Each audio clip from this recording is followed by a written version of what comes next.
Good morning guys, कैसे हो सब और कैसे चल रही है केवीएस की प्रिपरेशन। संडे बीत गया, मजा आया संडे पे कि नहीं आया? जिसने पढ़ाई करी होगी और जिसने ये सोचा होगा कि मैंने पूरे हफ्ते का रिवीजन कर लिया, उसको आज जरूर इस चीज को सोच के मजा आ रहा होगा कि मेरा सब तैयार है, पिछला जितने दिन तक अभी तक का टारगेट था। तो आपका क्या हाल है? कमेंट सेक्शन में कमेंट करके जरूर मुझे बताइए कि आपका लेवल कहाँ तक है।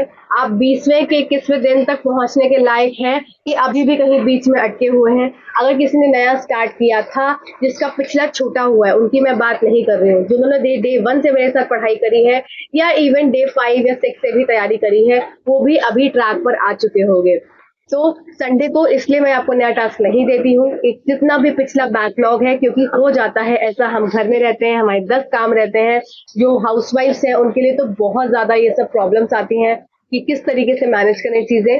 तो अगर आपके साथ ऐसा हुआ है और अभी आपने 21वें दिन के आते आते आपका अब संडे तक लेवल पूरा दम बराबर आ गया है, बिल्कुल समतल लेवल पे आप आ गए हैं, तो आज आपको टारगेट लेने में मजा आएगा। और नहीं आए हैं तो पिछला जरूर करो, अपनी स्पीड को बढ़ाओ। ये मत सोचो कि केवीएस का फॉर्म निकलेगा उस दिन हम करेंगे। यहाँ पर मैं आपको 10 बार एक ही चीज बताती हूँ। मेरा आपको मोटिवेट करने का बस एक ही मकसद रहता है कि आप इस चीज को समझ जाए कि केवीएस एक ऐसा अनप्रिडिक्टेबल एग्जाम है जो कि कभी भी फॉर्म आपको रात में निकाल देगा।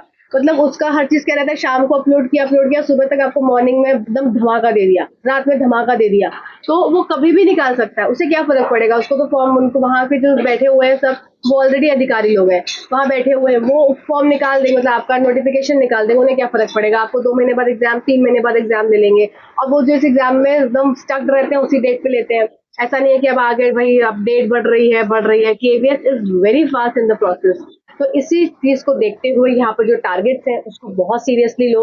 ये चीज नहीं समझ में आ रही है अभी, पर जिन्होंने फर्स्ट डे से इसको अप्लाई किया होगा या थोड़े दिन के बाद से भी अप्लाई किया होगा, उनको ये समझ में आ रहा होगा कि अगर हमको टारगेट मिल जाता है तो दिमाग में ये रहता है कि हाँ, ये चीज कंप्लीट करनी है, हिट करना है इसको, और हिट करना है तो पढ़ना है। तो यहाँ पर इसी जगह पर आज आपके 90 डेज के प्लानर का 21वां दिन है। संडे को मैं कभी काउंट नहीं करती हूँ, जिससे कि आप पढ़ाई करें और अपना पिछला रिवाइज करते हुए चले। तो यहाँ तक आपका काफी चीजें प्रिपेयर हो गई होंगी।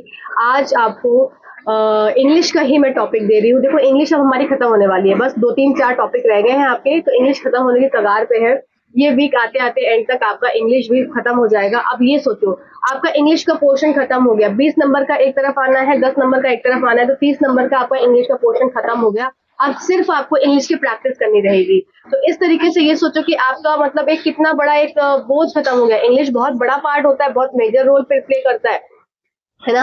इंग्लिश बहुत मेजर रोल प्ले करता है। अच्छा, रही बात आपकी जो आपके वर्ड मीनिंग्स टाइप के आते हैं, एंटोनिम्स सिनोनिम्स आते हैं, ठीक है, वो सिमिलर वर्ड्स आते हैं, तो ये सब चीजें मैं आपको अलग से बताऊंगी कि आपको कहाँ से करना है, तो उसकी चिंता मत करना, ठीक है ना? तो अभी ये बात कर लो, आपका डे नंबर 21 का टास्क है आज आपका इंग्लिश का वर्ब चैप्टर। वर्ब चैप्टर तरुण ग्रोवर सर का है, डायरेक्टली आप सर्च कर सकते हैं वर्ब वर्ब बाय तरुण ग्रोवर, तो सबसे पहला वीडियो आ जाएगा। 3 घंटे का लेक्चर है उनका, अच्छा लेक्चर है। वर्ब को आप इसको कंप्लीट करेंगे। बीच में टॉपिक रह गया था, नाउन प्रोनाउन वर्ब, इस तरह से कराना था, पर वर्ब आपका रह गया था। तो आपको वर्ब कंप्लीट करना है आज, पहला टास्क। दूसरा टास्क आपको, जो आज मैं पेडागोजी में करा रही हूँ, उसको आपको एक बार देख लेना है। फिर आपको ये समझ में आ जाएगा कि आप पेडागोजी का भी स्टार्ट करना है यहाँ पर, तो उसका भी एक तरह से माइंड मेकअप और फ्रेम करना स्टार्ट कर दो। एक नोटबुक लेकर बैठ जाओ और उस नोटबुक पर जो जो चीजें मैं बताती जाऊँ उसको नोट करते जाना। फर्स्ट सेशन रहेगा, हो सकता है चीजें बहुत क्लियर ना हो।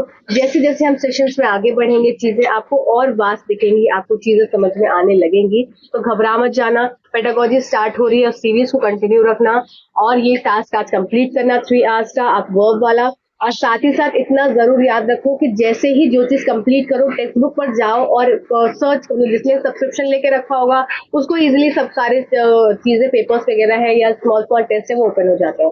तो वर्ब है, तो वर्ब का टेस्ट ओपन करना, उसमें 10 क्वेश्चन आते हैं, कभी 5 क्वेश्चन आते हैं, कभी 15 क्वेश्चन आते हैं। तो इस तरीके से अपनी तैयारी को ना करते रहो। जब नींद आए तो एक टेस्ट लेकर बैठ जाओ 5 नंबर का, फिर नींद आए फिर 10 नंबर का टेस्ट लेकर बैठ जाओ। मतलब ये सोच लो कि अपने को झोंक डालना है और ये सोच के चलना है कि बस मेरा एग्जाम अब आ गया है, मुझे इस नौकरी के लिए चाहिए। और देखो, जो प्रयास करता है वो एक बार में सफल भी होता है। तो मैं आशा ये करती हूँ कि आप लोग टास्क को बहुत सीरियसली ले रहे होंगे और कमेंट सेक्शन में कुछ लोग बहुत मतलब इस चीज को समझते हैं और पार्टिसिपेट करते हैं। जैसे कुछ लोगों ने कहा कि ये जो सीरीज चल रही है टारगेट वाली, ये उनके लिए बहुत हेल्पफुल है।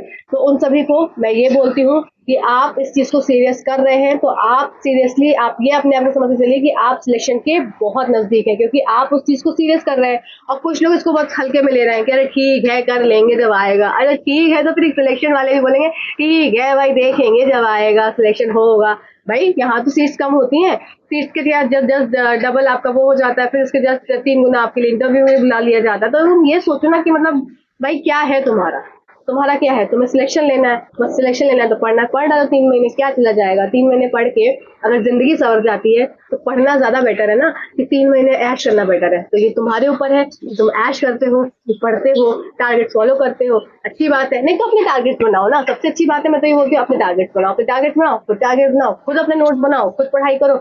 It is the best medicine, खुद पढ़ना। ठीक है, चलिए till then thank you so much for this video, thank you.